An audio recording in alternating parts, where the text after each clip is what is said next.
দয়াময় অসীম দয়ালু আল্লাহর নামে শুরু করছি। বিসমিল্লাহির রহমানির রহিম। আসসালামু আলাইকুম ওয়া রাহমাতুল্লাহ। আশা করি আল্লাহর অশেষ রহমতে আপনারা সবাই ভালো আছেন। আপনাদের সঙ্গে আছি আমি মোহাম্মদ শহীদুল ইসলাম। ভিডিওটি ভালো লাগলে লাইক, কমেন্ট, শেয়ার এবং সাবস্ক্রাইব করে পাশে থাকবেন। প্রথমে দৈনিক ইনকিলাবের সংবাদ শিরোনাম দিয়ে শুরু করছি। কলকারখানা ও আবাসিক সর্বত্রই গ্যাসের তীব্র সংকট, গ্রাহক অসন্তোষ চরম পর্যায়ে। চীনের অর্থায়নে মহাপরিকল্পনা বাস্তবায়নের দাবি, তিস্তা পদযাত্রায় মানুষের ঢল। শাপলা চত্বর গণহত্যার 13 বছর, স্বাধীন তদন্ত কমিশন গঠিত হয়নি 9 মাসেও। নির্দেশদাতা, নৈপথ্যের কারিগর ও হত্যাকাণ্ডে জড়িতরা অধরা। সংবাদ মাধ্যম যত বেশি প্রশ্ন করবে, রাষ্ট্রের দায়িত্বশীলরা তত সচেতন হবে। মাহফুজ আলম, খালেদা জিয়া সহ পরিবার সদস্যদের সুস্বাস্থ্য ও দীর্ঘায়ুর জন্য দোয়া কামনা। রাজনৈতিক দলগুলোর সঙ্গে প্রথম দফা সংলাপ 15ই মে শেষ হবে। আলী রিয়াজ বলছেন, এডিবি আইএমএফ এর সহায়তা না পেলেও বাস্তবসম্মত বাজেট দেব অর্থ উপদেষ্টা ডক্টর সালেউদ্দিন আহমেদ। মিয়ানমারের সঙ্গে প্রক্সি ওয়ারে জড়াবে না বাংলাদেশ, জাতীয় নিরাপত্তা উপদেষ্টা। রোহিঙ্গা প্রত্যাবাসন এখনই সম্ভব নয়, পররাষ্ট্র উপদেষ্টা মোহাম্মদ তৌহিদ হোসেন। গণমাধ্যমে স্বাধীনতার পক্ষে ছিলাম, আছি এবং থাকবো মির্জা ফখরুল ইসলাম আলমগীর। জনতার ক্ষোভের শিকার ফ্যাসিস্ট হাসিনার কুশপুতুলের সঙ্গে আমাদের কোনো সম্পর্ক নেই বলছেন হেফাজতে ইসলাম। এনা ও স্টারলাইন পরিবহনের 190 বাস জব্দের আদেশ। বাংলাদেশিদের জন্য চিকিৎসা ভিসা সহজ করল চীন। ইতিহাসে দ্বিতীয় সর্বোচ্চ রেমিটেন্স, এপ্রিলে 10 মাসে এসেছে $24.54 বিলিয়ন। বেইজিং এ লড়াই করতে চায় না, কিন্তু ভয় দেখানো যাবে না, চীনা রাষ্ট্রদূত শি ফেং। প্রথম আলো সংবাদ শিরোনাম, লিটনের উপরই আস্থা বিসিবির। মৌলিক গণতন্ত্র নয়, সংসদীয় গণতন্ত্র শক্তিশালী করাই লক্ষ্য। হাজার হাজার রিজার্ভ সেনা তলব ইসরায়েলের।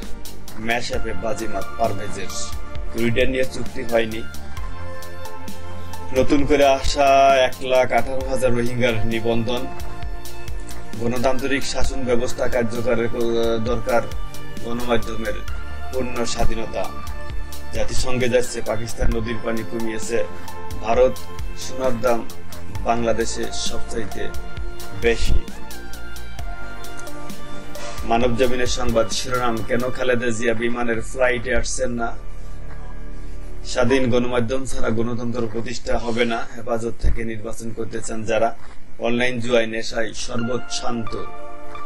আস্থাহীনতায় ঢুকছেন বিনিয়োগকারীরা। ফখরুলের সঙ্গে বৈঠক, নির্বাচন কবে হবে জানতে চেয়েছে রাশিয়া, জাপান। 50,000 ডিলার ভাগ্য নির্ধারণ আজ। দৈনিক সমকালের সংবাদ শিরোনাম, ইসিতে নিবন্ধন পেতে তৎপর নাম সর্বোচ্চ 65 রাজনৈতিক দল। নিবন্ধনের জন্য আবেদন করেনি এনসিপি। 9 মাসে 24 দলের আত্মপ্রকাশ। কমিটি নেই, আছে শুধু কাগজে কলমে। আদালতের নির্দেশে নিবন্ধন পেয়েছে 5টি। মুক্ত গণমাধ্যম ছাড়া গণতন্ত্র সম্ভব নয়। সামিট গ্রুপের 56 কোটি টাকা বিদেশি বিনিয়োগ অবরুদ্ধ। মিয়ানমারের সঙ্গে প্রক্সি যুদ্ধে জড়াবে না বাংলাদেশ। এবার পরমাণু অস্ত্র ব্যবহারের হুঁশিয়ারি পাকিস্তানি দূতের। দৈনিক ইত্তেফাকের সংবাদ শিরোনাম, পরিবহনের এনায়েতুল্লাহ লুটে নিয়েছেন 1000 কোটি টাকা। প্রতিদিন চাঁদা তুলতেন 1,65,00,000 টাকা। এনা ও স্টারলাইনের 190 গাড়ি জব্দের নির্দেশ।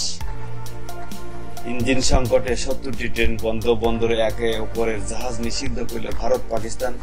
চেনাব নদীর পানি প্রবাহ কমিয়ে দিল ভারত। দিল্লির বিরুদ্ধে জাতিসংঘে যাচ্ছে ইসলামাবাদ। ডিপিজিডের আশেপাশের এলাকায় তীব্র লোডশেডিং এ এলাকাবাসীর ক্ষোভ। গাজীপুরে হাসনাত আব্দুল্লাহর গাড়িতে হামলা, ভাঙচুর। এনসিপির প্রতিবাদ বিক্ষোভ। এদিকে কালবেলার সংবাদ শিরোনাম, ভুলে ভরা তদন্তে খালাস, প্রশ্ন ফাঁসের আসামিরা। তিরস্কারের পর পুনঃ তদন্তেও করা হয় ভুল।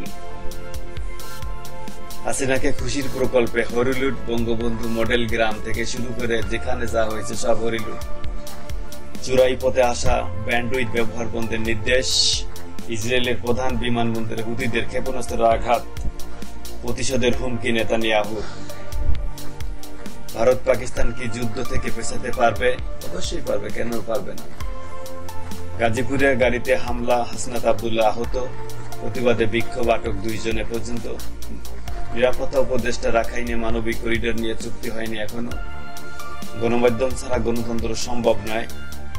মির্জা ফখরুল ইসলাম আলমগীর বলছেন, এনবিআর সংস্কারের খসড়া ইস্যুতে কঠোর হুঁশিয়ারি, বাতিল দাবিতে আন্দোলনের হুমকি। দৈনিক যুগান্তরের সংবাদ শিরোনাম, খালেদা জিয়া দেশে ফিরছেন আগামীকাল। স্বাধীনতার 54 বছরেও কেউ খোঁজ রাখেনি, 1400 শহীদ পরিবার নিখোঁজ। তালিকায় 2 বীরশ্রেষ্ঠ, 5 বীর বিক্রম ও 2 বীর প্রতীকের নাম।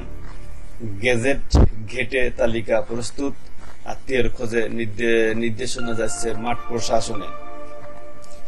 শাপলা চত্বর ট্র্যাজেডি, হেফাজতে 84,000 নেতাকর্মীর বিরুদ্ধে ঝুলছে মামলা। শেখ হাসিনার নির্দেশেই আলেমদের হত্যা, মাস্টার মাইন্ড সহ 9 জনের বিরুদ্ধে তদন্ত অব্যাহত। আমরা শহীদদের প্রাপ্য সম্মান ফিরিয়ে দিতে কাজ করছি, উপদেষ্টা ফারুকী আজম। নিরাপত্তার সর্বোচ্চ ব্যবস্থা ডিএমপির, সেমিনারে জাতীয় নিরাপত্তা উপদেষ্টা। মানবিক করিডোর নয়, লাগবে চ্যানেল। এই ছিল আজকের মতো, এখানে শেষ করছি। ভিডিওটি ভালো লাগলে লাইক করবেন, শেয়ার এবং সাবস্ক্রাইব করে পাশে থাকবেন। আমার কথা শুনবার জন্য আবারও আপনাদেরকে স্বাগত জানাই। আসসালামু আলাইকুম।